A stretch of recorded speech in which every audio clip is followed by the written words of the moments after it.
இத்தன நாளா கார்த்திக் இருந்துட்டு அஞ்சலிய என்னெல்லாம் நெனச்சு வச்சுட்டு இருந்தான் அப்படின்றது எல்லாமே வந்து பார்த்தீங்கன்னா, இப்போ ஃபேக் அப்படின்ற விஷயம் நம்ம கார்த்திக்குக்கு தெரிய வரப்போகுது. அதுவும் இல்லாம இங்க அஞ்சலிய பார்த்ததுக்கு அப்புறமா, அஞ்சலி வந்து பார்த்தீங்கன்னா, நம்ம இலக்கியாவையும், கௌதமையும் பிரிக்குவேன் அப்படின்ற மாரி சொல்லி, இலக்கியா கிட்டயே சொன்னதுக்கு அப்புறமா, நம்ம இலக்கியா ஒரு மிகப்பெரிய முடிவ எடுக்க ஆரம்பிச்சுறாங்க. "அஞ்சலி நீ வந்து பார்த்தீங்கன்னா, உண்மையிலேயே திருந்திட்ட, நீ மாறிட்ட, கார்த்திக் கூட சந்தோஷமா வாழ்வ" அப்படின்றதுக்காக தான் அமைதியா இத்தன நாளா இருந்துட்டு இருந்தோம். ஆனா, இதுக்கு மேலயும் அமைதியா இருக்க வேண்டிய அவசியமே கிடையாது அப்படின்னு தான் சொல்லணும். வேலையா நான் என்ன பண்றேன் அப்படின்னா, ஒண்ணே ஒண்ணு பண்றேன். அதாவது உன்ன பத்தி கார்த்திக்குக்கு முழுசா நான் தெரியப்படுத்த போறேன் அப்படின்ற மாரி வந்து சொல்லியிருக்காங்க. இத உண்மையிலேயே அஞ்சலி எதிர்பார்க்கவே இல்ல. அதுவும் இல்லாம அஞ்சலிய வந்து பார்த்தீங்கன்னா, இங்க பூஜாவோட மில்லுல பூஜாவோட காட்டன் மில்லுல நம்ம இலக்கிய எதிர்பார்க்கல. இப்போ அஞ்சலி வந்து பார்த்தீங்கன்னா, இங்க எதுக்காக வந்திருக்கா? என்ன ஏது? அப்படின்றது எல்லாமே வந்து பார்த்தீங்கன்னா தெரிய வரப்போகுது. அதுவும் இல்லாம நம்ம இலக்கியாவ அங்க பார்த்த உடனே உண்மையிலேயே அஞ்சலுக்கு வந்து பார்த்தீங்கன்னா, ரொம்ப சந்தோஷம் ஆக ஆரம்பிச்சுருச்சு.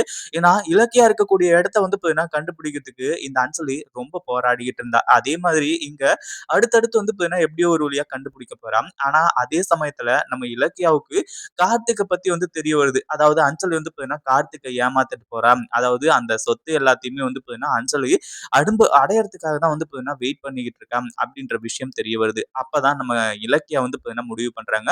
இதுக்கு மேல வந்து பார்த்தீங்கன்னா, அஞ்சலிய விட்டு வைக்கவே கூடாது.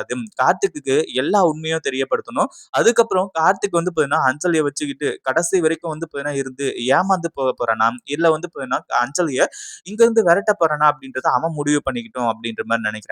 அதாவது இப்ப என்னாச்சு அப்படின்னு பார்த்தீங்கன்னா இந்த அஞ்சலி வந்துட்டு, அவளோட பிளான் என்ன அப்படின்றத வந்து பார்த்தீங்கன்னா, இந்த இவங்க கிட்ட பூஜா பூஜா கிட்ட வந்து பார்த்தீங்கன்னா சொல்லிட்டு இருக்காங்க. இத உண்மையிலேயே நம்ம இலக்கியா எதிர்பார்க்கவே இல்ல. அதாவது இங்க வந்து பார்த்தீங்கன்னா, முதல்ல அஞ்சலி இருந்துட்டு, நான் இந்த மாரி ஒரு விஷயம் செய்றேன். அதாவது கௌதமியும், உன்னையும் சேர்த்து வைக்கிறதுக்கு நான் உதவி பண்றேன். ஆனா, இன்னொரு விஷயம் வந்து பார்த்தீங்கன்னா, என்னோட வாழ்க்கையில நடக்கப் போகுது. அதே மாரி உன்னோட உதவி எனக்கு தேவைப்படுது. அப்படி இப்படின்ற மாரி நெறைய விஷயங்கள கேட்கறாங்க. அதே மாதிரி நீ உன் புருஷன் கூட சந்தோஷமா இருக்கியா? அப்படி இப்படின்ற மாரி வந்து விசாரிக்கும்போது, இந்த அஞ்சலி சொல்றா, இதுக்கு மேல வந்து பார்த்தீங்கன்னா, நான் கார்த்திக் கூட வாழ போறதில்ல. இன்னும் கொஞ்ச நாள் தான் கார்த்திக் கூட இருக்க போறேன். அதே மாதிரி கார்த்திக்லாம் வந்து பார்த்தீங்கன்னா, என்னோட கால் தூசிக்கு சமம். அந்த சொத்து எல்லாத்தையுமே வந்து பார்த்தீங்கன்னா, என்னோட பேருக்கு எழுதி வாங்கிக்கிட்டு, அதுக்கப்புறம் நான் அங்கிருந்து வந்து பார்த்தீங்கன்னா, ஆயிடுவேன். அதாவது கார்த்திக்க வந்து பார்த்தீங்கன்னா, அடிச்சு விரட்டிடுவேன். அப்படின்ற மாரி சொல்லிட்டு இருக்காங்க. என்ன அஞ்சலி பேசிட்டு இருக்க? உன் கூட அதாவது உன்ன வந்து பார்த்தீங்கன்னா, லவ் பண்ணி கல்யாணம் பண்ணிக்கிட்டாரு. நீயும் லவ் பண்ணி தானே கல்யாணம் பண்ண அப்படின்ற மாரி கேட்கும்போது தான், அஞ்சல் இருந்துட்டு யார் சொன்னா நான் லவ் பண்ணி கல்யாணம் பண்ணிக்கிட்டேன் அப்படின்ற மாரி சொல்லி, ஆரம்பத்துல சொத்துக்காக வேற வழியே இல்லாம வந்து பார்த்தீங்கன்னா, கல்யாணம் பண்ணா தான் இது எல்லாமே கிடைக்கும்னு நெனச்சேன். ஆனா இந்த மொத்த சொத்தையுமே அடைக்கிறதுக்கு இவ்ளோ பெரிய சிம்பிளான வழி இருக்கும் அப்படின்னு நான் கொஞ்சம் கூட எதிர்பார்க்கவே இல்ல. கார்த்திக் வந்து பார்த்தீங்கன்னா, எனக்கு தேவையே கிடையாது.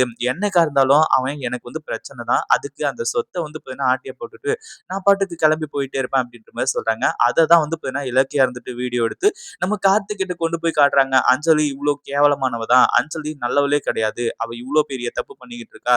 உன்கிட்ட இருந்து சொத்து எல்லாத்தையுமே புடுங்கறதுக்காக தான் இது எல்லாத்தையுமே வந்து பார்த்தீங்கன்னா, அவ பண்ணிட்டு இருக்கா அப்படின்ற விஷயத்த எல்லாத்தையுமே நம்ம இலக்கியா கார்த்திக் கிட்ட சொல்றாங்க. கார்த்திக் பயங்கர அதிர்ச்சியில இருக்காரு. இந்த வீடியோ புடிச்சிருந்தா லைக் பண்ணுங்க, ஷேர் பண்ணுங்க.